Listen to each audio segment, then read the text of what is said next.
2,41 diz: de sorte que foram batizados os que receberam a sua palavra. E naquele dia agregaram-se quase 3.000 almas. E perseveravam na doutrina dos apóstolos, e na comunhão, e no partir do pão, e nas orações. Em cada alma havia temor, e muitos prodígios e sinais eram feitos pelos apóstolos. Todos os que criam estavam unidos e tinham tudo em comum.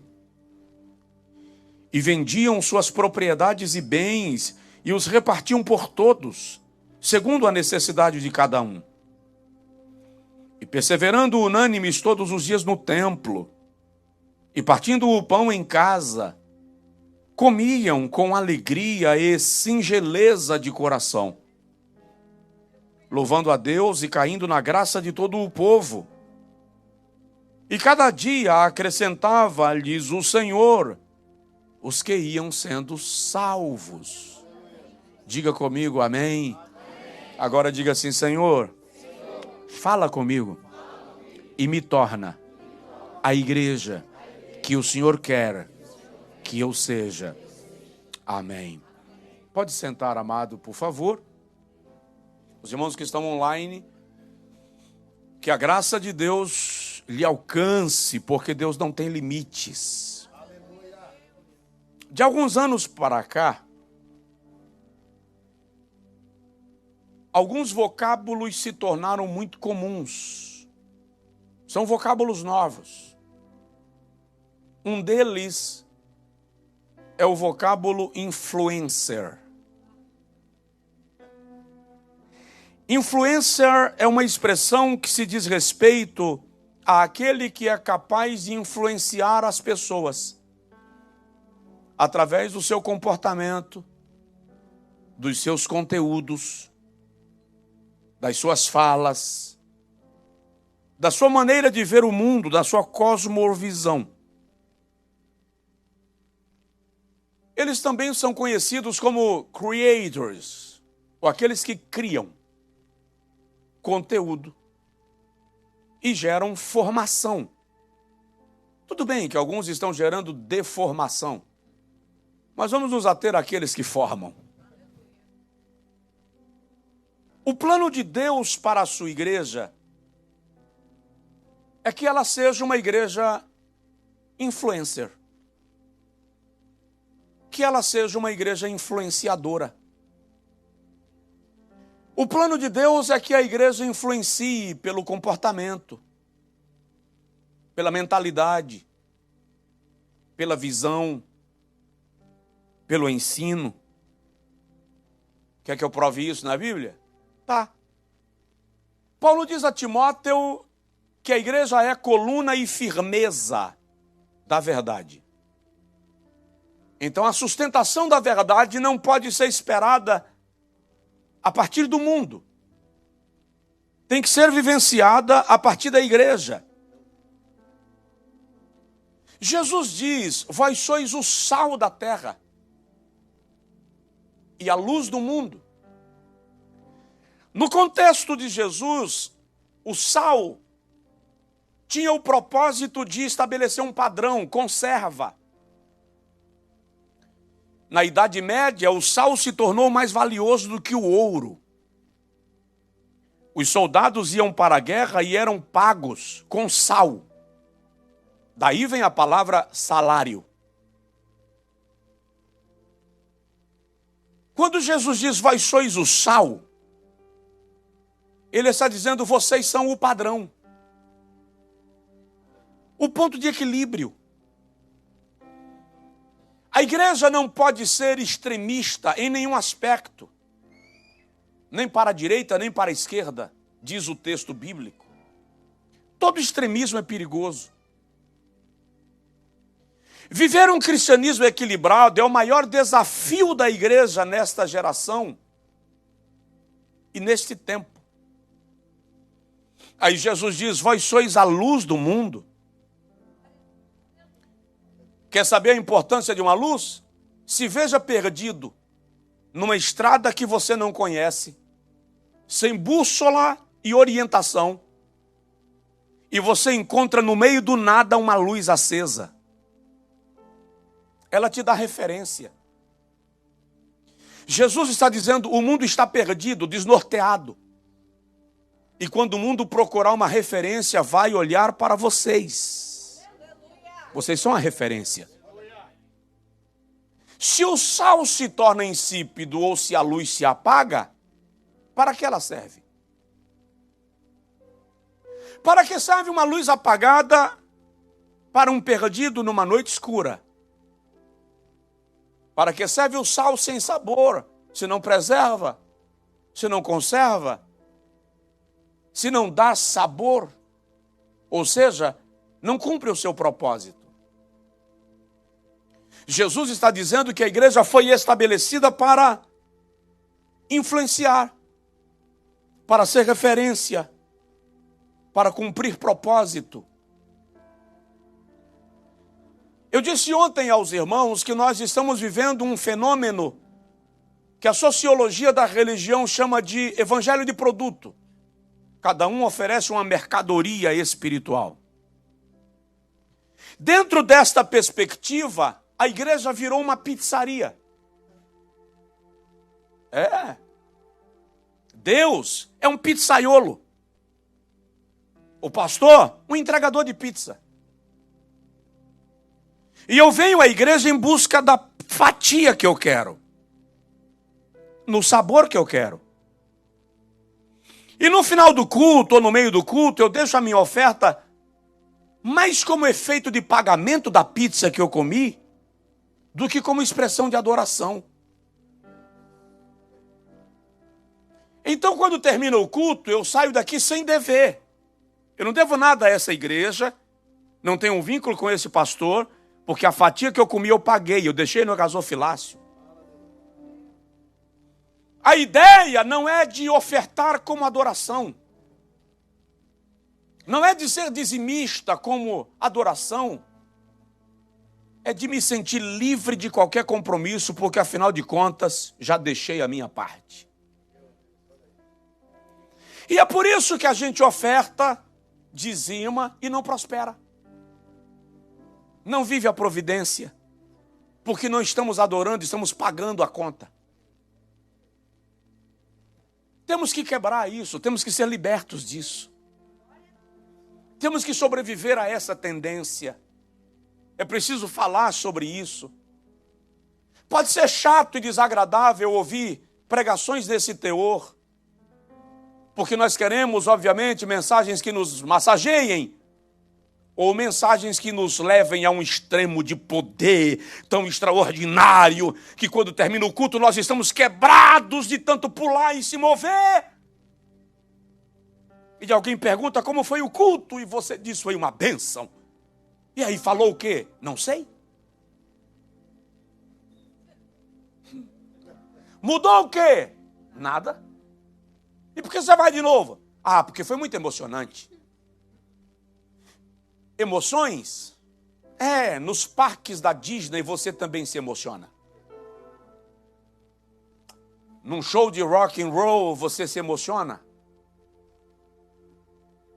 Nas palestras motivacionais você também é provocado. Auditório? Vai nos grandes auditórios da América e você vai ver os melhores do mundo. Então, se estamos sendo igreja para oferecer o que o mundo tem, nos tornamos insípidos. Se estamos sendo igreja para oferecer o que eles têm lá fora, nos tornamos desnecessários. Eu tenho hábitos. E um dia, falando de alguns dos meus hábitos, alguém lá no meio do culto falou assim, conviver com esse homem deve ser muito chato. E a minha irmã estava na fila da frente e ouviu. Um dos meus hábitos é sempre que levanto arrumar a cama. Eu não suporto a ideia de uma cama desarrumada. E eu estava hospedado num hotel em Londres e eu arrumava a cama. E um dia, quando eu cheguei do culto, a camareira estava no corredor e ela disse, eu posso falar com o senhor? Uma brasileira que mora na Inglaterra há mais de 20 anos. E eu disse, pode? Ela disse, eu quero lhe pedir um favor. Eu disse, pois não. Eu preciso que o senhor pare de arrumar a cama. Eu tomei um susto. Eu disse, mas por quê? Ela disse, porque se o dono do hotel descobrir que o cliente pode arrumar a cama, eu me torno desnecessária. Eu perco o emprego. Eu disse a ela, tem lógica?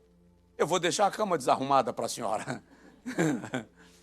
Ou seja, se eu me torno desnecessário, eu deixo de ser útil. Se a igreja só oferece aquilo que no mundo tem, ela se tornou desnecessária. Ela deixa de ser útil. Eu vou na igreja para quê? Se lá também tem. Ah, mas lá fora é pago. Ah, lá também eu pago na igreja, eu vou lá e pago a minha oferta e o meu dízimo. Então eu quero que você entenda que quando você traz ao altar seus dízimos de ofertas, você não está pagando nada. Você está adorando. E se você fez isso sem adorar até hoje, conserta de hoje para frente. Faz como ato de adoração. Para que Deus seja glorificado.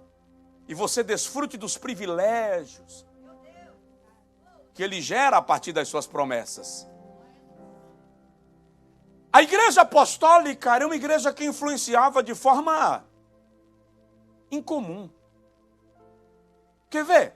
Atos 2,42 diz assim, e perseveravam na doutrina dos apóstolos, e na comunhão, e no partir do pão, e nas orações, e em toda alma havia temor. Olha só. E perseveravam na doutrina dos apóstolos, influenciavam pelo ensino. E perseveravam na comunhão, influenciavam pelo relacionamento. E perseveravam no partir do pão, influenciavam pela solidariedade. E perseveravam nas orações, influenciavam pela espiritualidade. E perseveravam no temor, influenciavam pelo testemunho. E aí, muitos sinais e prodígios se faziam por intermédio dos apóstolos. Sinais e prodígios não estão relacionados exclusivamente à fé. E nem estão relacionados exclusivamente à oração. Estão relacionados a um conjunto de comportamento que envolve ensino, relacionamento, solidariedade, espiritualidade e testemunho. Por que Deus não faz mais milagres como antes? É falta de fé. É? Vamos descobrir. Quem crê aqui que Jesus é poderoso e ressuscita mortos e cura paralítico, levanta a mão. Então não é falta de fé? É falta de oração. Sério? Eu conheço gente que entra no quarto na quinta e sai domingo, orando. Tem umas irmãs em Salvador, no Rio de Janeiro, no Pará, na Amazônia. Eu conheço gente que ora. Eu conheço gente que ora. Eu tenho um amigo, ele é cego, e ele brinca comigo e diz assim, Josué, eu não preciso nem fechar o olho. Ele ora. Um dia, depois de ajoelhar na minha casa, às 4h da quinta-feira, e às 6h, ele ainda estava de joelho na sexta, e eu o chamei para o café da manhã, ele disse, aguarda um pouco, porque eu ainda estou no Pai Nosso. E não foi piada. Ele ora. Então, não é falta de oração. O que falta é colocar em prática Atos 2:42 e 43. Ensino, relacionamento, solidariedade, espiritualidade e testemunho. O texto é muito claro quando diz, e muitos sinais e prodígios se faziam. como consequência disto aqui. Então, quando eu vejo esses textos e sou desafiado, eu disse aos irmãos ontem, o Espírito Santo tem me inquietado, tem me desafiado acerca do sentido de ser igreja, o sentido de agir como igreja. Então eu vejo alguns elementos nesse texto que exigem de nós que cheguemos ao patamar que o Senhor quer que estejamos como igreja. Então deixa eu compartilhar com você apenas 4 itens, talvez 5, da igreja que Jesus quer que sejamos a partir desse texto. E eu vou começar dizendo que a igreja que Jesus quer que sejamos influencia pelo ensino. Gente, eu disse há pouco, pregação que não ensina não cumpre seu propósito. Presta atenção. Os únicos líderes que desejam a ignorância dos seus liderados são aqueles que pretendem escravizá-los e não liderá-los. Liderança não se estabelece pela ignorância. Liderança se estabelece pelo conhecimento. Chamaram Jesus de Deus e ele contestou. Chamaram Jesus de rei e ele rejeitou. Quiseram lhe dar o trono e ele se afastou. Herodes perguntou, tu és o rei dos judeus? Jesus disse, você que está falando. O único título que Jesus não rejeitou foi o título de Rabi, mestre. Porque ele ensinava as multidões. E quando ele termina o sermão da montanha, a multidão desce o monte dizendo, ele não ensina como os escribas e os fariseus.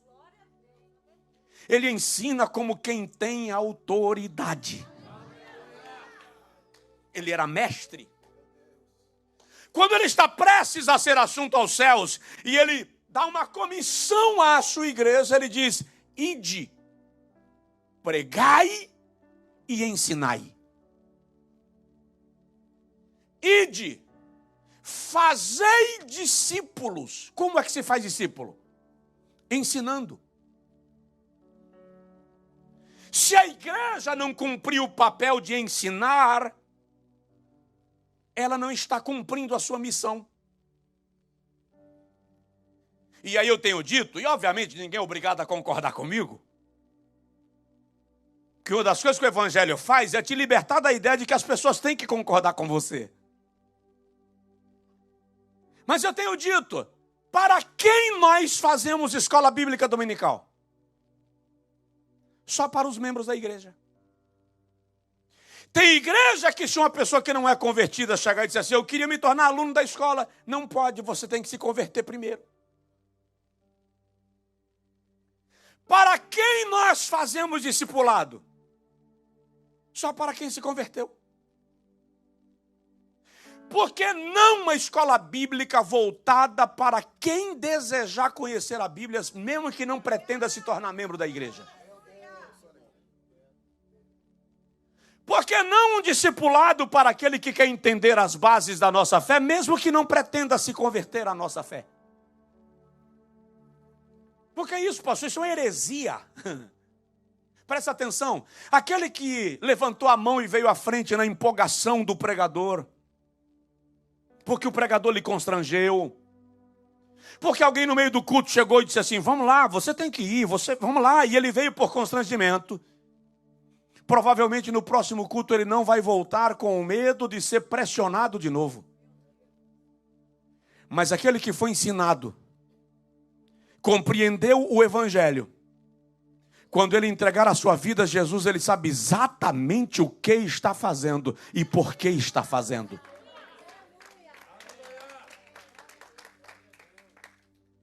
O apóstolo Paulo diz a Timóteo no capítulo 4 da segunda carta assim: prega a palavra em tempo e fora de tempo. Insta, ensina. Ele também diz a Timóteo no capítulo 2, versículo 15, procura apresentar-te a Deus aprovado, como obreiro que não tem de que se envergonhar, que maneja bem a palavra. Esta igreja, celebrando os seus 5 anos de formação, cada crente, cada membro, deve se preocupar em ensinar e aprender e ensinar. Não importa o renome do pregador que venha, se a pregação dele for fundamentada em sua experiência pessoal e não na Bíblia, ele não é digno de ser ouvido.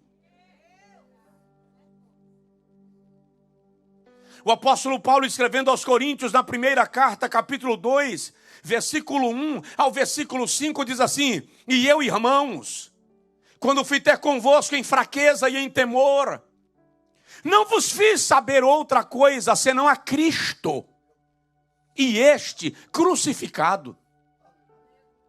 E a minha palavra e a minha pregação não consistiram em palavras persuasivas de filosofia humana, mas em demonstração do Espírito e de poder, para que a vossa fé não se firmasse na inteligência dos homens, mas no poder de Deus.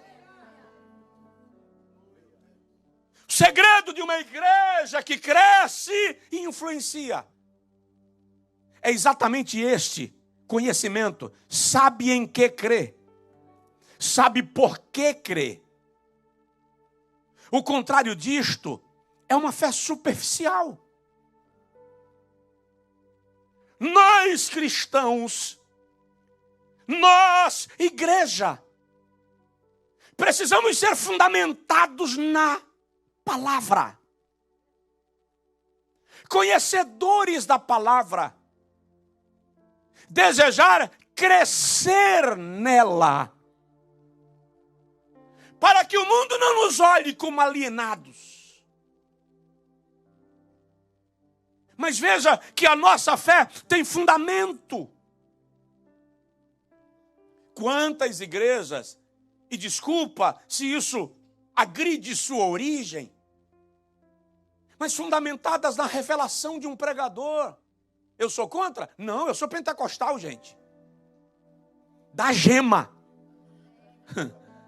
Eu creio em revelação, eu creio em profecia, eu creio em visão. Mas qualquer uma delas que vá além do que está escrito, ou que contradite o que está escrito, é contraditório.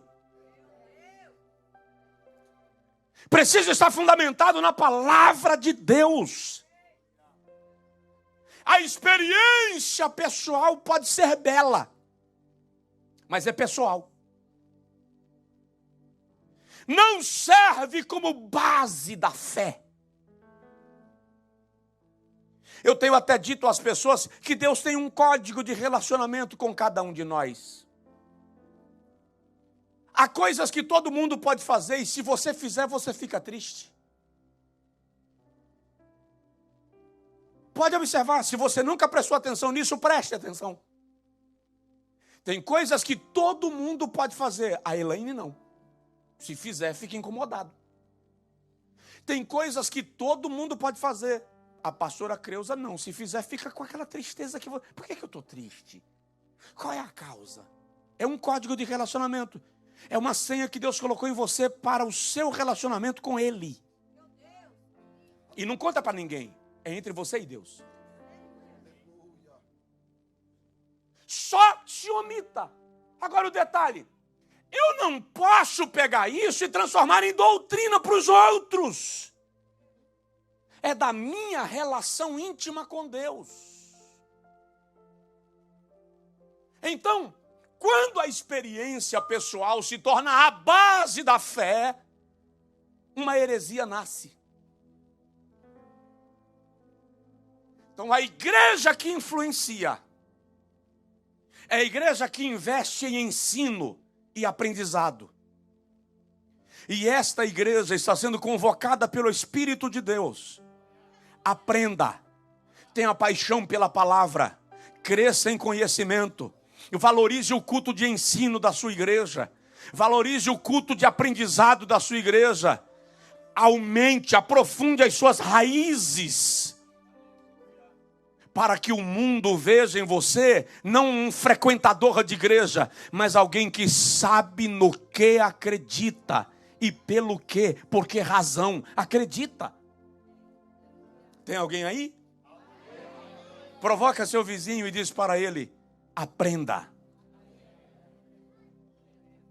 Segundo, pastor, diz a hora. Vamos embora?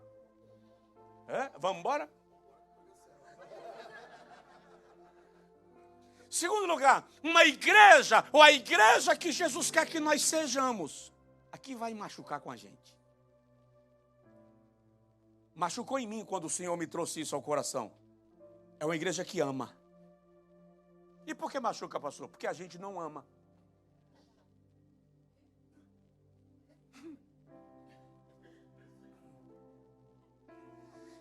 Perseveravam na comunhão. Comunhão é koinonia. É o que nos torna um. E esse amor era tão escandaloso que eles vendiam as suas propriedades e bens para distribuir entre eles, entre os necessitados, a fim de que ninguém tivesse necessidade alguma. Por que amar ofende? Vamos começar. Porque amor não é sentimento. O Ocidente aprendeu que amor é o que eu sinto. Amor é mandamento. Portanto, amor não é o que eu sinto, é o que eu faço. Porque o Ocidente aprendeu que amar são flores. E a Bíblia ensina que amar são espinhos. As flores são o adorno do amor, mas a prática dele é espinhosa. As novelas nos ensinaram que o amor é relativo. Eu amo a minha mulher, eu amo o meu filho, eu amo o meu marido, eu amo o meu carro, eu amo o chocolate, eu amo a América. O amor ganhou aspecto relativo e o amor não é relativo. Nós aprendemos que o amor é romantismo. Não confunda romance com amor. Hollywood tem romance. Mas não significa que tem amor.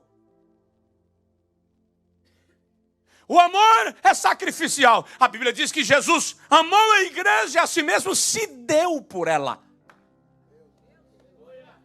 Então o amor é sacrificial. Mas o pior vem agora. Biblicamente, eu não posso amar este homem e odiar esse. Por quê? Porque de uma mesma boca não pode proceder bênção e maldição. Uma mesma fonte não sai água doce e água salgada. Isso tudo está na Bíblia. Uma árvore não pode produzir frutos que alimentam e frutos que matam. Frutos bons e frutos ruins. Significa dizer que eu não posso amar e odiar. Porque amar e odiar diz mais respeito a mim do que respeito ao outro. Eu não posso ser fonte de água doce e água salobra. Por quê? Porque a fonte é uma só. Eu não posso dizer te abençoo e dizer te amaldiçoo. Por quê? Porque a fonte é uma só. Eu não posso alimentar e envenenar. Por quê? Porque a árvore é uma só. Então eu não posso amar e odiar. Por quê? Porque a fonte é a mesma. Significa dizer que se eu digo para o pastor Marcos, eu te amo, e digo para esse irmão, eu te odeio, Provavelmente eu não amo o pastor Marcos. Na verdade, ele tem alguma coisa que me interessa. Então eu finjo amor para conseguir o que eu pretendo. Como o outro não tem o que me interessa, então eu te odeio. Eu sou, na verdade, um egoísta, egocêntrico, um umbiguista.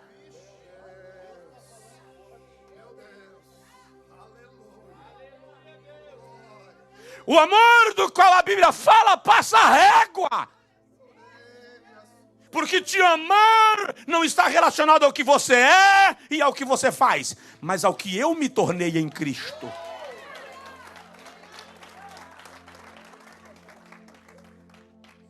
Não significa que eu terei o mesmo nível de comunhão, amizade e relacionamento com as mesmas pessoas, com todas as pessoas. Aí é outro ambiente. Porque relacionamento, amizade, intimidade tem um conceito de construção. Mas o amor é uma ordem de Jesus.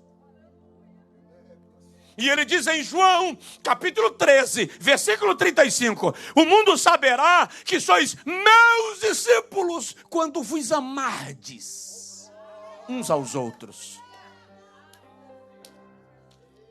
Então o mundo não reconhece a minha fé pelo tamanho da Bíblia que eu carrego. O mundo não reconhece a minha fé pelo modelo do corte do meu cabelo. O mundo não reconhece a minha fé por causa do corte do meu terno. O mundo reconhece a minha fé pela prática do amor que me conduz. E isso é chato. Por que isso é chato? Porque eu não gosto da minha cunhada. Porque eu não suporto a minha sogra. Porque eu não vou com a cara daquele colega de trabalho lá na companhia. Porque eu estou com raiva do meu marido e eu não amo mais. Como assim não amo mais? Você aprendeu que amor é sentimento. Quando amor é mandamento. Amor é aquilo que eu cultivo. E diz mais respeito a mim do que respeito ao outro. Eu tenho que definir que tipo de árvore eu sou. Se eu produzo fruto que alimenta ou se eu produzo fruto que é veneno. Eu tenho que decidir que fonte eu sou, se eu derramo água doce ou água salobra. Eu tenho que decidir que língua eu sou, se eu abençoo ou se eu amaldiçoo. Porque eu não posso abençoar a esta moça e amaldiçoar a esta. Porque se eu abençoo a essa moça e amaldiçoo a essa, eu não estou falando delas, eu estou falando de que tipo de fonte eu sou. Então nós estamos acostumados a viver um cristianismo que depende do outro. E o Espírito Santo está nos desafiando a viver um cristianismo que se diz respeito a nós e a nossa experiência com Deus. Se o Evangelho não te transformou até hoje, se vida cristã não mudou teu conceito até hoje, então provavelmente o Evangelho ainda não te alcançou. Então provavelmente cristianismo para você é apenas uma tarja, um código de barras. Mexe com a essência.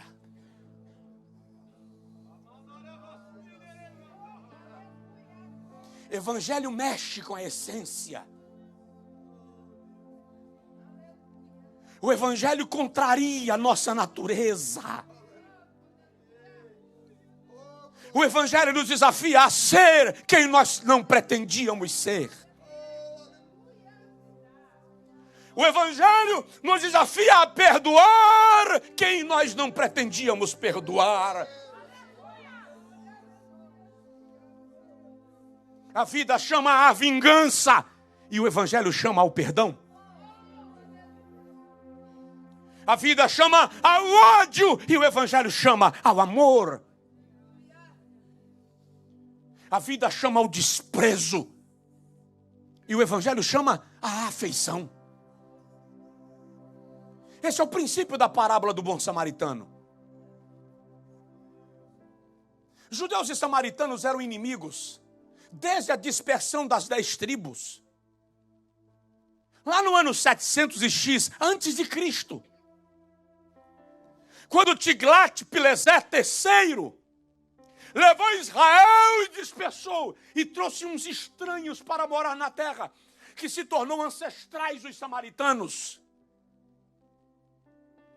A inimizade entre eles, nos dias de Jesus, era tão grande, que um rabino me disse em Jerusalém, um judeu não lavava os pés numa fonte onde o samaritano tivesse lavado as mãos.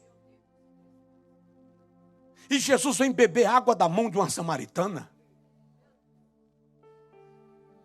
Por isso que a samaritana disse, como podes tu, sendo judeu, casta inferior, essa é a fala, se dirigir a mim que sou samaritana, casta superior. Jesus é desconcertante, Jesus é escandaloso. Ele olha para ela e diz, se você soubesse quem fala contigo, se tu soubesses quem eu sou, tu me pediria e eu te daria água viva. Ela tentou se impor e disse, tu não tens nem com que tirar. Ele disse, quem beber dessa água voltará a ter sede, mas aquele que beber da água que eu lhe der, nunca mais sede terá. Ela não entendeu e disse, vamos tirar a dúvida. Prova dos 9. Vocês judeus dizem que Deus tem que ser adorado em Jerusalém. Nós samaritanos entendemos que Deus tem que ser adorado no monte. É verdade que quando o Messias vier, ele vai nos ensinar isso. Jesus disse, sou eu? Eu sou. Eu que falo contigo. Aí Jesus disse assim, vai e chama teu marido. Ela disse, eu não tenho marido. Aí Jesus disse, dissesses bem, porque tivesse 5. E o que estás agora não é teu. Eu já vi pregador dizendo que aquela mulher era prostituta. Não é verdade. Ela era casada, ela casou 5 vezes. Não vou entrar no mérito da questão agora, porque não dá tempo. Mas 5 maridos deram a ela carta de divórcio. Chegou o ponto que ela cansou de ser rejeitada. Disse, não vou casar mais. Vou viver a experiência que a vida me der. Aí Jesus está dizendo, o marido não é seu. Ela falou, vejo que és profeta. Fica aqui, que eu vou buscar mais alguém para saber que eu te encontrei. Jesus está ensinando sobre o que é amor. O amor que não mede as pessoas pelo que elas aparentam ser. O amor que não taja as pessoas por causa da sua história de vida. O amor que não despreza as pessoas por causa dos seus fracassos. O amor que não ignora o pecado, mas não joga o pecador na lama. Porque o propósito é resgatá-lo em amor. Não importa seu estado, seu nível, sua condição. A parábola do bom samaritano é isto. Quem foi ferido? Um judeu. Por quem? Salteadores. Quem passou primeiro? O sumo sacerdote. Por que o sumo sacerdote passou de largo? Porque ele não podia tocar em defunto. Vai que está morto. E se estiver morto, eu vou ter que ficar 7 dias fora do ofício, porque tentei ajudar um ferido. Quantas vezes a nossa religião fala mais alto do que a nossa misericórdia? O levita viu, passou de longe, por razão parecida. Eu sou levita, não posso me contaminar com ninguém ensanguentado. Estava vivo, mas eu não posso tocar, porque vai que enquanto eu estou dando socorro, ele morra. Então eu tenho que me afastar do altar por um tempo para me purificar. Não vou perder esse tempo. O samaritano não tem rito a cumprir. Então ele desce do cavalo, unta as feridas do doente com óleo. Por que óleo? Porque o óleo limpava, acelerava a cicatrização, reduzia o processo de inflamação. Pega o doente, coloca sobre o seu cavalo, leva para o atendimento e paga o atendimento. E diz: se o que te paguei não for suficiente, termina o tratamento, porque na volta eu te pago a diferença. Essa parábola de Jesus é uma afronta para os seus ouvintes, porque ele está dizendo: vocês praticam a lei, vocês praticam os códigos, vocês praticam os ritos, vocês cumprem as liturgias, mas não conhecem amor. Jesus está dizendo: culto sem amor é só apresentação. Pregação sem amor é só discurso. Espiritualidade sem amor é só religião. Eu quero que vocês coloquem amor em prática para que vocês sejam igreja. Se alguém decair, a gente se afasta. Se alguém chegar aqui e não se parece com a gente dá margem. Se não se veste como nós, se não corta o cabelo como nós, se não age como nós, se o seu padrão de moralidade for diferente do nosso, aqui não é seu lugar. É isso que nós chamamos de ser igreja? As pessoas perderam a experiência de serem amadas em casa. Não são amadas no trabalho, não são amadas no high school, não são amadas na vida. Mas a igreja é sal e luz. Quando elas chegam aqui, elas precisam sentir que encontraram um ambiente onde o amor não é uma novela, é uma experiência. Somos capazes disso? Deus pode contar com a gente no tocante a isso? Se o Senhor nos desafiar a amar, nós estamos prontos.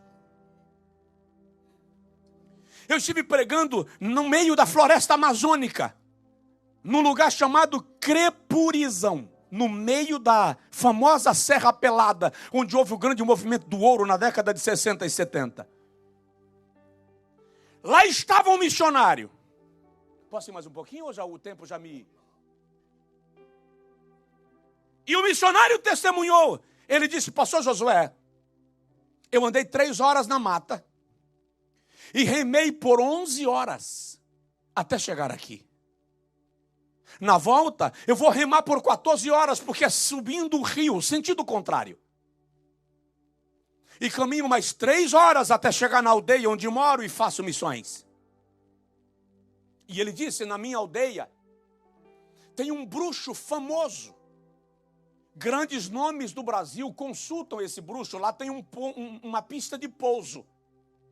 Grandes políticos, grandes artistas pousam lá para fazerem seus sacrifícios à beira do rio, para fazerem seus pactos. E ele disse: fui chamado para orar por esse bruxo. Ele estava com lepra, ele fedia, ele tinha tumores purulentos do corpo inteiro. E eu fui com alguns obreiros. E ele disse: quando eu cheguei na porta da casa, a casa fedia. O estômago começou a embrulhar na chegada. E eu entrei na casa e com questão de poucos minutos eu tive que sair porque eu ia vomitar. E ele disse: saí da casa e fiquei lá fora respirando. E Deus falou comigo assim: volta e dá um abraço nele. E eu disse a Deus: o senhor está de brincadeira. E Deus falou comigo: e você acha que eu lhe trouxe aqui para brincar? Vá, dê um abraço nele e sem pressa. Ele disse que tomou fôlego, encheu os pulmões, para ele não precisar inspirar enquanto estivesse perto do homem. E entrou com o pulmão cheio. E ele disse que quando ele abraçou o homem, ele sentiu a colagem. Ah, pastor, hora de almoço, me poupa. Você nem está abraçando. E ele disse que o homem grudou nele. E passava o braço nas costas dele. E ele disse, pastor, sabe o que é pior? O ar do pulmão acabou. Não deu tempo o ar que eu guardei. Eu tive que respirar e sentir o perfume entrar. E ele disse que quando o homem soltou ele partiu. Chegou em casa arrancando a roupa e disse, a mulher não lava. Joga fora. Ele disse, naquele dia eu não consegui almoçar, eu não consegui jantar, no outro dia eu não tive natureza para tomar café. E ele disse, eu fiquei uns 2 dias sem comida. Umas semanas depois, ele diz, eu estava na porta da minha casa no final do dia. Lá vem passando um homem. O homem parou e olhou para mim. E correu em minha direção. E ajoelhou nos meus pés e começou a beijar meus pés. E passava a mão nas minhas pernas. E chorava. E eu sem entender nada. De repente ele parou de chorar e disse, você não me conhece. E ele disse que olhou para o homem e disse, não sei quem é você. E o homem disse, eu sou aquela pessoa que você foi lá na minha casa orar no meio da mata. Você me deu um abraço.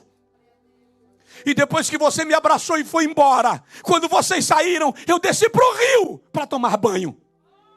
E na medida que eu tomava banho, as minhas feridas e tumores saíam pela água. Eu fui curado naquele dia. O seu abraço me curou. O seu abraço me limpou. O que nós temos que entender, queridos, é que o amor cura.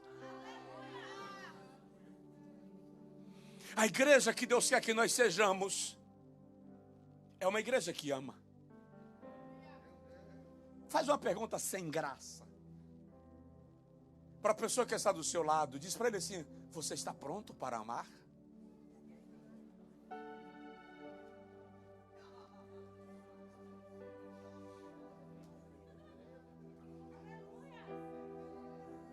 Ai, couvias, tem mansura, madaganeha, surabai. A igreja hoje está sendo medida pelo seu prédio. Por quantas pessoas elas têm acompanhando os seus cultos em transmissão simultânea. Ela está sendo medida pela sua influência política, econômica, pelos títulos do seu pastor. E Deus está olhando para nós e dizendo quanto vocês estão deixando a desejar. Como vocês estão devendo ao Calvário.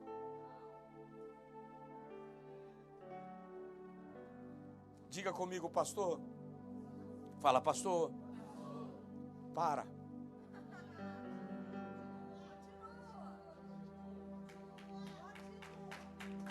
Isso é uma afronta à nossa mentalidade religiosa. Nós temos que nos libertar dessa mentalidade que nos doaram. Terceiro, a igreja que Jesus quer que sejamos é uma igreja que adora. E dá licença, para com esse conceito de adoração que se restringe a culto.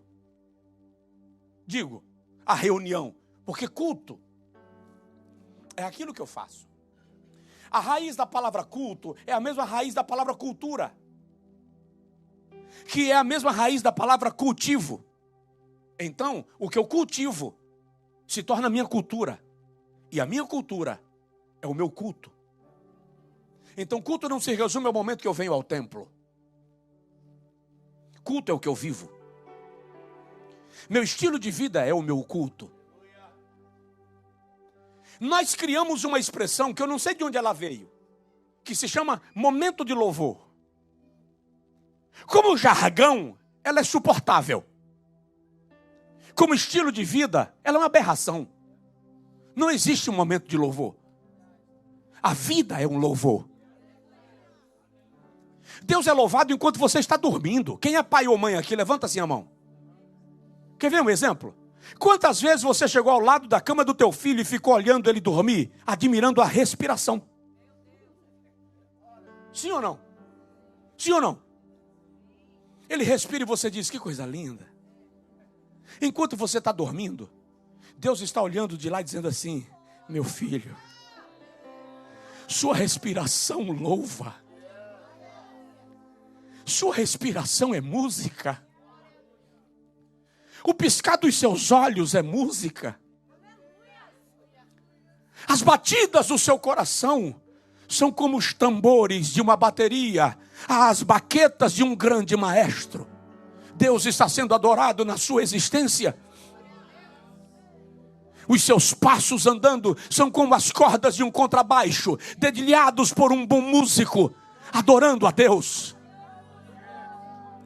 O seu viver, o seu falar, o correr do seu sangue são como as teclas do piano aos dedos de um bom pianista. E Deus está sendo adorado na tua existência. Deus não precisa que você esteja cantando para adorá-lo, como se Deus só fosse adorado quando você canta. Deus é adorado quando você vive.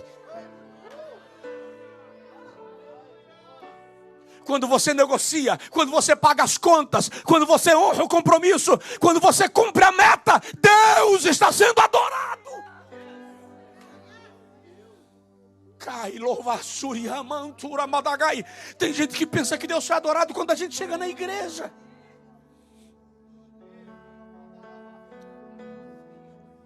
Deus é adorado quando a gente está dedilhando o piano, o sax, o trombone. Não. A tua vida está ecoando. Deus está ouvindo o som da tua existência. A igreja primitiva entendeu isto.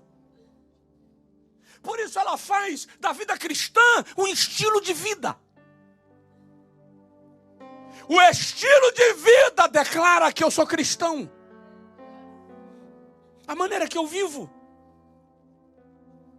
Deus está olhando de lá e te admirando. Eu fui numa igreja no estilo velha Blair. Culto. Grupo de criança, grupo de adolescente, grupo de senhoras, grupo de homens, coral, grupo de novo convertido, grupo dos que já partiram para a glória.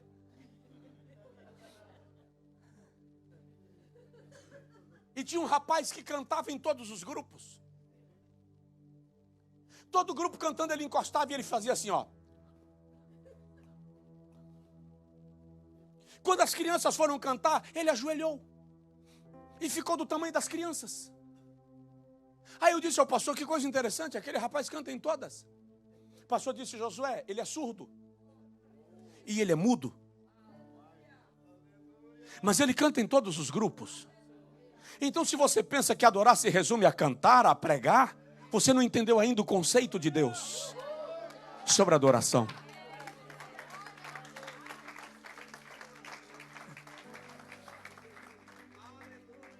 A igreja primitiva entendeu que a vida de adoração incluía partir o pão, incluía comunhão na oração. A igreja primitiva entendeu que a adoração é pessoal e é coletiva. Que eu vivo para adorar e adoro enquanto vivo. Que lá no trabalho, seja na limpeza, seja na construção, seja na jardinagem, seja no escritório, seja no consultório, seja no órgão do governo, naquilo que eu faço, Deus está sendo adorado. Deus está sendo louvado. Eu aprendi a observar as crianças. Porque muitas vezes no culto, aquilo que a gente chama de traquinagem, pode ser adoração. Na igreja que meu pai pastoreava, tinha uma menina de 3, 4 anos. Keren Apuki. Keren corria em torno dos assentos da igreja. A mãe dela ficava apavorada. E ela não obedecia. Um dia o meu pai disse para a irmã, a mãe dela, irmã Anaísa, calma, deixa eu acompanhar a Keren. E o meu pai foi acompanhando a Keren, tentando ouvir. E ela corria, e ela falava. E meu pai tentou se aproximar, e ela falava. Quando meu pai encostou, ela estava chorando. E ela estava falando em línguas. Ela era criança, ela não sabia como extravasar o que ela estava sentindo. Então ela corria. A minha filha tem 5 anos, ela começou a dançar. E aí começou a gerar aquela preocupação, porque parece que vai chamar a atenção. Está bagunçando o culto. Daí a pouco outras crianças começaram a vir dançar com ela. Hoje em qualquer culto tem lá em cima. E eu deixei, subiram para o púlpito. Aí eu tenho lá 8, 10 crianças dançando na hora do louvor. E é incrível, porque quando para o louvor, elas não ficam lá em cima bagunçando. Elas descem e sentam. Ninguém mandou. Ninguém ensinou.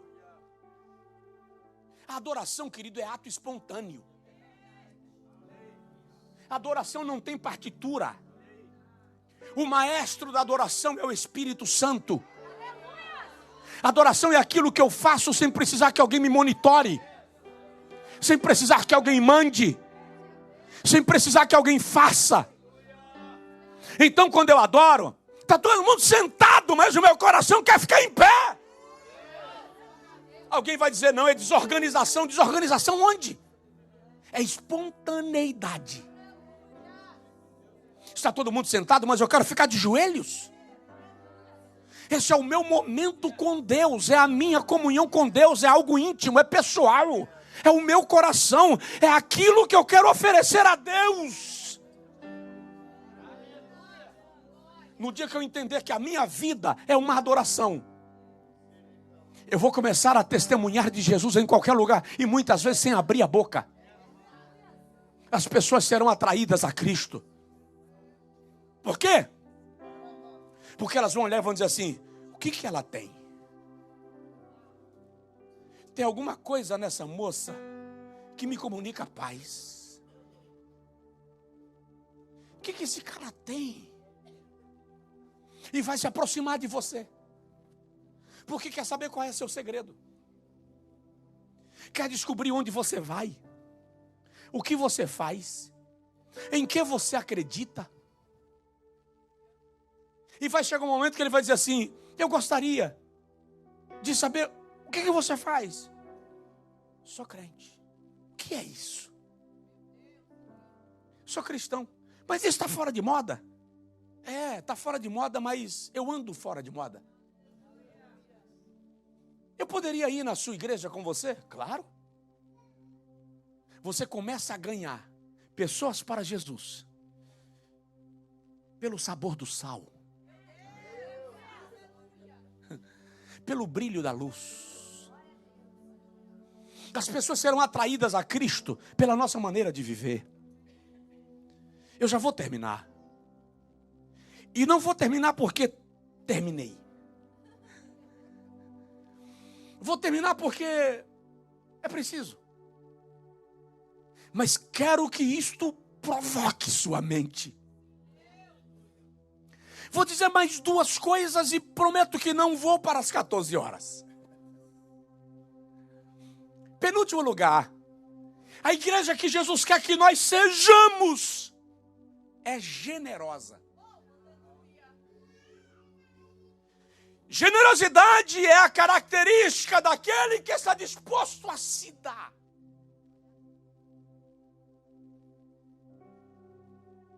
A compartilhar. Generosidade é tão importante na Bíblia que para a lei mosaica virou mandamento. O judeu plantava a sua lavoura e na hora da colheita ele não podia colher os cantos. Por quê? Porque era proibido entrar na propriedade alheia. Mas se alguém caminhando na estrada sentisse fome, poderia colocar a mão até onde o seu braço alcançava e pegar para comer. Quando o judeu vem da lavoura trazendo a sua cesta, se caísse uma espiga, ele não poderia pegar de volta. Se caiu é porque está transbordando. Deixa para o órfão, para a viúva, para o pobre, para o viajante. Por isso que Ruth, quando vai colher cevada, colhe atrás dos segadores. Por que atrás dos segadores? Porque o estrangeiro não podia ir na planta retirar. Mas ele podia ir pegando daquilo que caía da cesta do segador. É por isso que Boaz diz ao seu servo: dê a ela 3 vezes mais, 3 medidas. Por quê? Porque ela era estrangeira, ela era viúva e era pobre. Isso é generosidade. Nós precisamos aprender generosidade. Eu tive uma experiência que eu tenho compartilhado repetidas vezes, porque ela me marcou. Eu passei mal um dia em casa. E normalmente o homem passa mal e espera morrer para depois descobrir o que foi. Eu já não sou muito assim. Se eu descobrir que vai doer amanhã, eu vou para o médico hoje. Afinal de contas, 50 está ali. Então eu fui para o médico. Saí da consulta médica, uma receita. Passei na farmácia, 00:30 e pouquinho. Comprei o meu medicamento. Paguei com dinheiro. E recebi troco. Quando eu ia saindo da farmácia, tinha uma senhora sentada na calçada com um recém-nascido no colo. E ela disse: me dá uma ajuda para eu comprar um leite para meu filho? E eu disse: não tenho. Eu pergunto: eu tinha ou não? Eu recebi troco.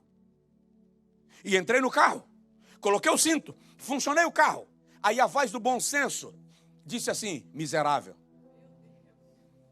Não foi o Espírito Santo, foi bom senso. O Espírito Santo não me chamaria de miserável. Mesquinho. Tu é muito ruim. Aí eu parei. Desliguei o carro. Tirei o cinto. Voltei para ela. E perguntei: qual é o leite que a sua criança toma? Ela não acreditou.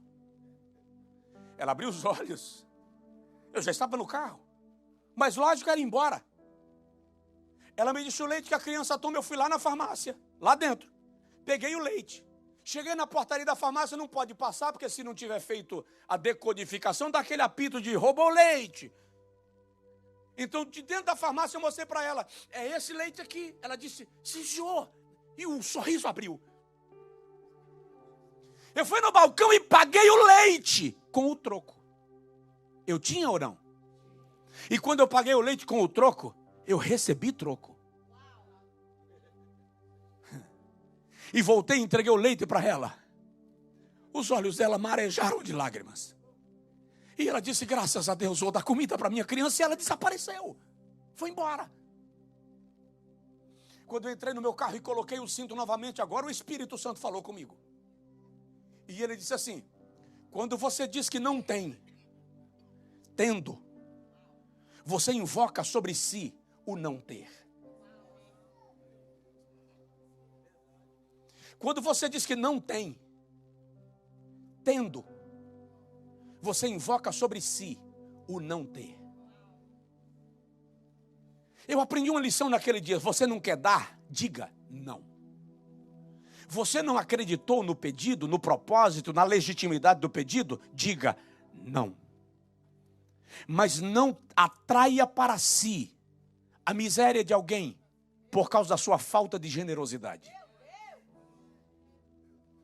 Seja generoso. Se você pode servir, sirva. Se você pode abençoar, abençoe. Se você pode semear, semeie.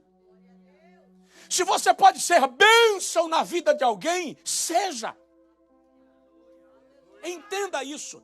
Eu estava vindo de Recife para Salvador, num voo que ia para São Paulo. Salvador era uma escala. Quando eu parei, levantei na aeronave, lá na frente estava um pastor, que eu admiro muito. Já é um idoso, vive nos Estados Unidos há muitos anos. Mas, gente, eu padeço de timidez. Eu não me aproximo das pessoas para falar. Não sai. Eu entro num voo em Boston e pouso em São Paulo. E eu vou dizer para a pessoa que está do lado: boa noite. E acabou. Eu não assento na janela. Por que eu não assento na janela? Porque se de madrugada eu precisar levantar para ir no toalete, eu não vou conseguir pedir à pessoa, me dê licença. Eu odeio a ideia de acordar alguém que está dormindo do meu lado. Então eu já digo, me dá corredor. Se me derem uma janela, quando chegar no voo, eu vou tentar trocar. É uma dificuldade pessoal. Alguém diz, como é que o senhor prega? Aí é outra história, aí o crédito é de outro, não é meu. O crédito é do Espírito Santo. Todo. Eu sei que o crédito é dele. Então, quando eu vi o pastor, eu ia passar direto, eu não ia falar com ele. Não é arrogância, soberba, mitidez, não sai. Quando eu fui passando, ele fez assim, pastor Josué Brandão. Digo, aí agora sim eu consigo, porque alguém rompeu a membrana da timidez. E eu comecei a conversar com ele. Enquanto eu conversava, ele meteu a mão no bolso, tirou $300 e me deu de oferta. Eu disse, não pastor, por favor. Ele disse, não interfira na minha colheita.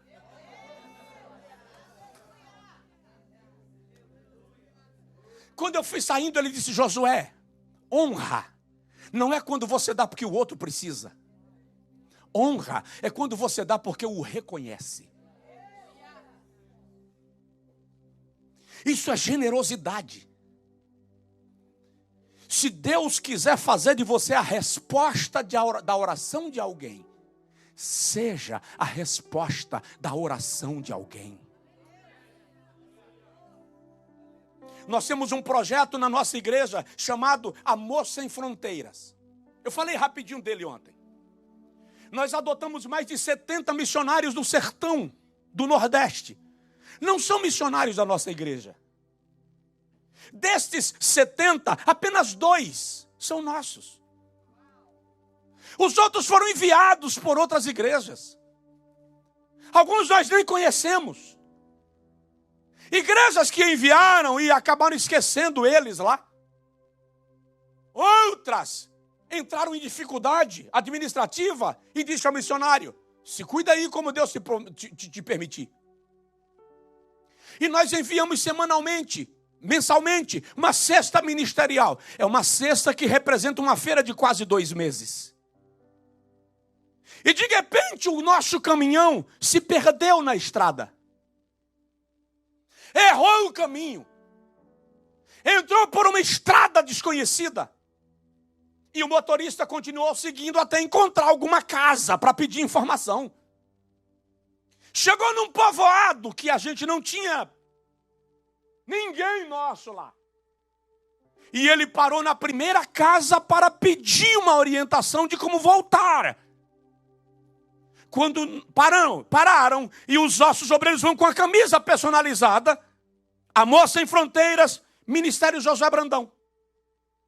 Quando a mulher que ia saindo para dar informação viu, ela caiu de joelhos no meio da casa. E começou a chorar e dar tapa no chão. O irmão não entendeu nada. Quando ela levantou, ela disse, eu sou missionária. Fui enviado pela minha igreja para cá há X anos. A igreja parou de me mandar recurso. Eu estou me virando como posso. Mas essa semana faltou comida. Tem 3 dias que eu estou cozinhando folha de palma na água com sal e dando para os meus filhos beberem. E ela disse, ontem eu orei e eu disse a Deus, eu vou embora. O Senhor não me quer aqui. Mas eu fiquei com medo de tomar uma decisão fora da vontade de Deus. E eu disse a Deus, se o Senhor quer que eu permaneça aqui, manda a providência. Eu quero que o Senhor mande alguém do ministério do pastor Josué Brandão bater na minha porta. Jesus fez o motorista se perder para levar resposta para uma serva sua. Presta atenção, tem coisas que acontecem na tua vida que você não entendeu. É apenas Deus fazendo de você a resposta da oração de alguém. Diga comigo, Deus, se for necessário, faz de mim a resposta da oração de alguém. Se coloca de pé, por favor. Essa é a característica da igreja que Jesus quer que sejamos.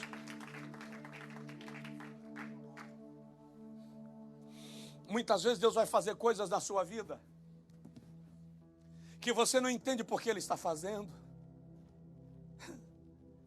Deus vai te levar a lugares que você não entende por que Ele te levou. Seu carro vai parar num lugar sem defeito, que você não sabe por que parou. A pergunta é: Senhor, o que o Senhor quer? Qual é o teu plano? Qual é o teu propósito? Entende? Eu estava saindo de Orlando para o Brasil numa companhia norte-americana, eu acho até que ela não existe mais, US Airways. Quando nós embarcamos em Orlando, o piloto anunciou que a aeronave estava com problema e teria que fazer um pouso. Obrigatório. Pousou em Charlotte. Estava eu, meu filho e meu cunhado. Ficamos umas 4 ou 5 horas no aeroporto e aí anunciaram que a aeronave foi reparada e o voo iria acontecer novamente. Alguns passageiros disseram: não embarco mais. Eu queria ir embora, embarquei. Com mais ou menos 2 horas de voo, eu percebi que a aeronave não estava... Tive a sensação que ela estava voando em círculos. E eu resolvi, eu estava na janela, olhei. E vi que ele inclinava a aeronave para a esquerda e liberava combustível da asa direita. Depois ele inclinava para a direita e liberava combustível da asa esquerda. E eu pensei comigo, esse troço deu problema de novo. E ficou circulando. E eu percebi, o pessoal do voo começou a se agitar, a caminhar para lá e para cá. Eu olhei para trás, meu filho estava dormindo. Na outra fileira, meu cunhado estava dormindo, tomou um remédio e apagou. E eu pensei comigo, esses estão prontos. Quando eu vi que a coisa rendeu, eu ajoelhei no banco do avião. E disse: Jesus, o que eu vou fazer? O que vai acontecer? Quem vai cuidar da igreja? Oh, que onda, velho. O avião vai cair. E o cara está perguntando quem vai cuidar da igreja. E eu falei: Senhor, conforta a minha casa. De repente eles anunciaram que todos se colocassem em posição de impacto. Porque o piloto ia fazer um pouso forçado. Voltamos para Charlotte. Quando pousou, quando tocou na pista, isso envolve suadeira, gente vomitando no avião, gritaria, choro, grávidas passando mal.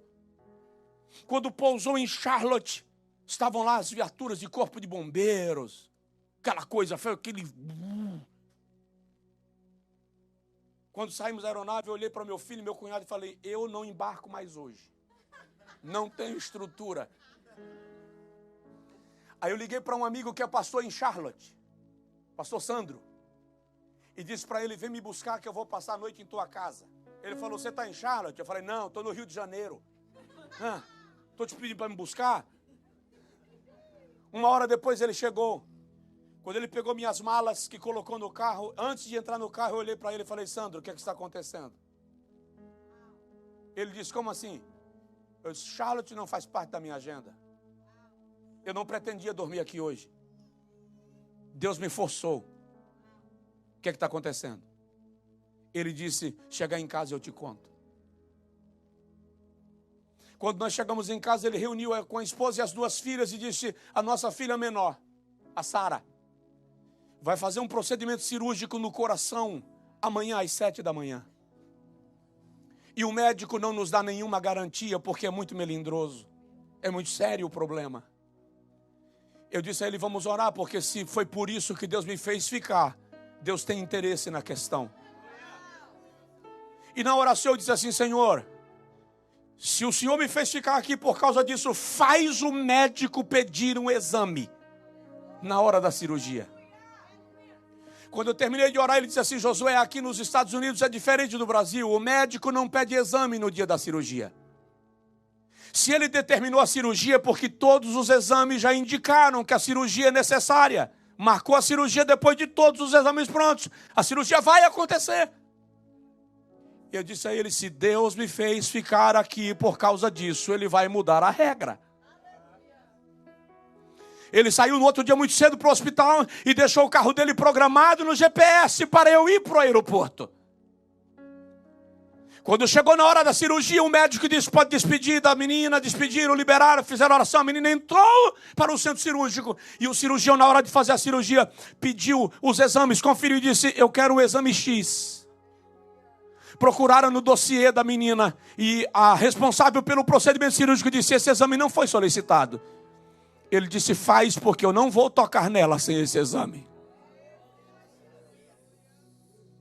Quando voltaram com o resultado do exame, 11 horas da manhã, ele disse: se ela teve problema cardíaco, ela não tem mais. Não precisa fazer procedimento cirúrgico. Leva para casa. Quando eu pousei no Brasil, que ele ligou e me contou, eu disse: a senhora, da próxima vez, não derruba meu avião, pede oração. Muitas vezes Deus provoca coisas na sua vida só para você ser a resposta da oração de alguém. É muito estranho isto, mas é o método de Deus. Quando a gente aprende a viver ensinando, amando, adorando, sendo generoso, o resultado disso é o que eu falo amanhã, se Deus quiser. A igreja avança. Ela cresce. Ninguém para. Diga para Deus agora. Eu sei que alguns já estão com fome. Também eu. Mas diga para Deus agora com as suas palavras. Mas diga: Senhor, eu preciso ser útil no teu reino. Minha maior meta não são dólares. Minha maior meta não é green card. Não é cidadania. Minha maior meta é cumprir o propósito para o qual o Senhor me permitiu estar aqui. Você, Kayaschoemai, Losto e Bast, Anchu e Managasob Agaba, Sebrielai, Lostu e Abagast. Você é resposta de Deus para a oração de alguém. Você é igreja. Você não tem vida cristã e vida secular. Você é cristão. Onde você estiver e naquilo que você faz, você é cristão. Quando você sai, os demônios abrem alas. Eles dizem: sai da frente, porque vem passando alguém que está marcado por um propósito. Eles rosnam, barulham, ameaçam, atiram setas, tentam te atingir. Mas aquele que habita no esconderijo do Altíssimo, à sombra do Onipotente descansará. Não temerás espanto noturno, nem seta que voe de dia, nem peste que ande na escuridão, nem mortandade que assole ao meio-dia. Por quê? Porque 1000 cairão ao teu lado, 10.000 à tua direita, mas tu não serás atingido. Enquanto você entender que tem um propósito a cumprir, e cumprir isto, e seguir nessa reta, o inferno vai ameaçar o quanto quiser e puder. Mas o Senhor te estabeleceu numa direção. E Ele é quem te cuida. Ele é quem te guarda. Ele é quem te fortalece. Ele é quem te capacita. Ele é quem te ampara. Alguns vão olhar e vão dizer: não entendo como você conseguiu. Nem tente explicar. Apenas siga, não fique entretido em explicações e respostas.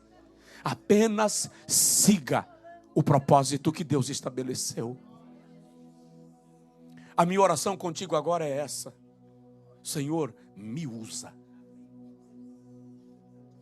Senhor, me usa. Como o Senhor quiser. No lugar que o Senhor pretender. Me usa. Senhor, eu oro com o teu povo. Oh, aleluia.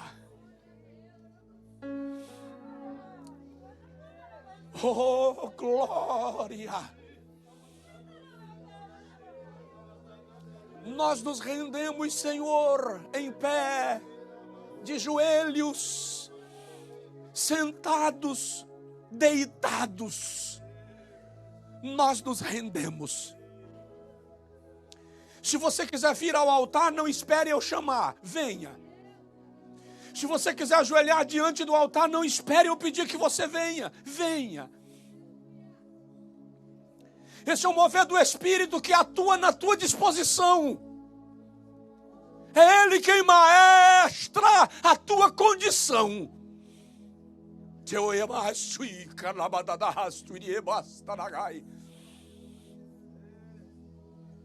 Nos torna úteis, Senhor. Nos torna úteis. Faz de nós a resposta da oração de alguém. Faz de nós cumpridores de um propósito. Faz de nós instrumentos para uma família, para um povo, para alguém. Nos dá discernimento para que não sejamos ignorantes às oportunidades que o Senhor cria. Tira de nós, Senhor, essa visão de ganho, que muitas vezes nós só fazemos as coisas pensando no que vamos ganhar, quando muitas vezes o Senhor está querendo que façamos, porque alguém vai ganhar. Porque o Senhor nos trouxe como oferta. Porque o Senhor nos trouxe como bênção. Porque o Senhor nos trouxe como resposta. Ai, los tui plas teimanchurabagai. Mesmo aqueles que não estão aqui, Jeová, e que estão acompanhando o culto online, que um derramar da tua presença os alcance e uma influência poderosa do Espírito Santo os domine no início desta tarde de domingo. Ah, Jeová, eu te peço, abraça agora esta moça. Abraça agora este moço. Senhor, abraça a alma deste homem. Abraça a alma desta mulher na cadeira onde ele está em pé ou de joelhos. Que o teu Espírito agora recline sobre ele. Que eles sintam o peso desta presença. Como o Senhor cobriu Maria para a partir dela trazer o Messias. Cobre agora essa moça, cobre agora essa senhora, cobre agora este homem com a plenitude da tua presença, para a partir dele trazer milagres, avivamento, resposta, provisão. Show e sheika e lebasta na bagai. Eu te peço agora, Espírito de Deus, sopra neste lugar. Sopra neste lugar. Sopra de tal forma, Senhor, que o teu filho dance no Espírito. Sopra de tal forma, Senhor, que o teu filho fale em línguas espirituais. Sopra de tal forma que um coral de língua erudita seja maestrado pela tua presença aqui. Aquele que está em casa acompanhando o culto online, que ele seja alcançado por esta glória em casa. Manifesta, Senhor, o teu poder neste lugar. nos torna a igreja que o Senhor quer que sejamos.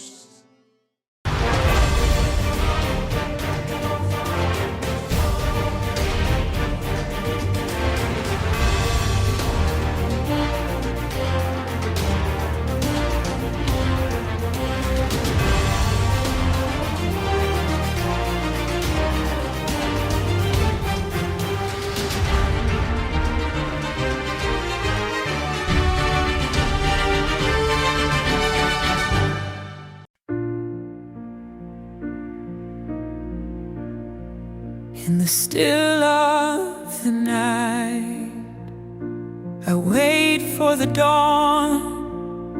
The world keeps turning, but I carry on. Through the shadows, I search for the light, a spark in the darkness, so soft and bright. Though the storms rage in my soul, I know the morning will make me whole. Every step I take in the night brings me closer to the light. My dawn is coming, it's painting the sky. No more tears, no more asking why. I'll hold on, I'll keep fighting the fight for the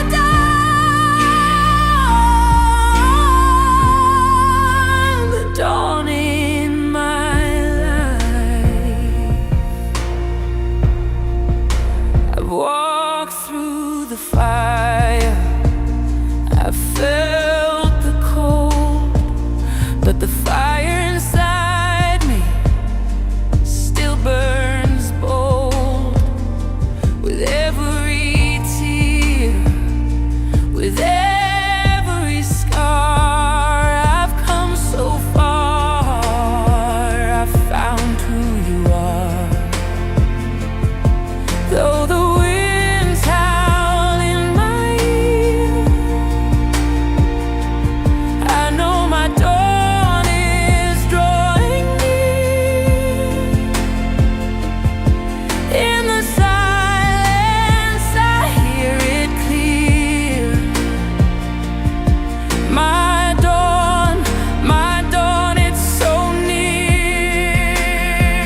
My dawn is coming, it's painting the sky. No more tears, no more asking why. Hold on, I'll keep fighting the fight for the dawn in my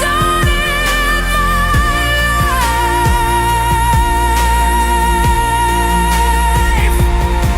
And when the morning breaks, I'll rise, no fear, no wake.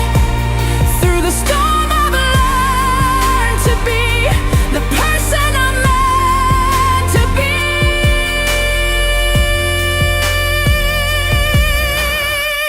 My dawn is coming, it's painting the sky. No more tears, no more asking why. Hold on, I'll keep fighting the fight for the dawn